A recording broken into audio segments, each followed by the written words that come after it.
All right, we're looking at a 2017 Road King. Now this bike has a lot of extras. Let me start off by talking about the miles.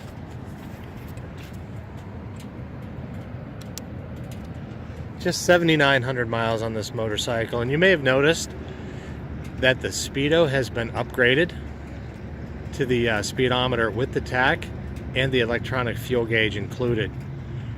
This motorcycle has highway pegs included. It's got a rider's backrest, which is adjustable. It's got a passenger backrest along with the back rack as well. Now, if we do a 360 around this bike, you'll notice it's very clean, very well kept.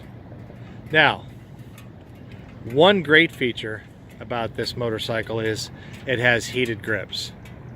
So I know we're in Arizona, but sometimes it does get cold enough where heated grips come in handy for sure.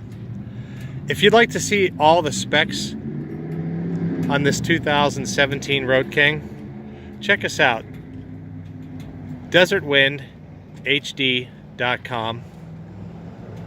You can check out the specs for this bike as well as the rest of our inventory, which is massive right now. So go there, check it out, or stop down and take a test ride. But this motorcycle is so clean with all the extras on it and the low miles, it will not be around long.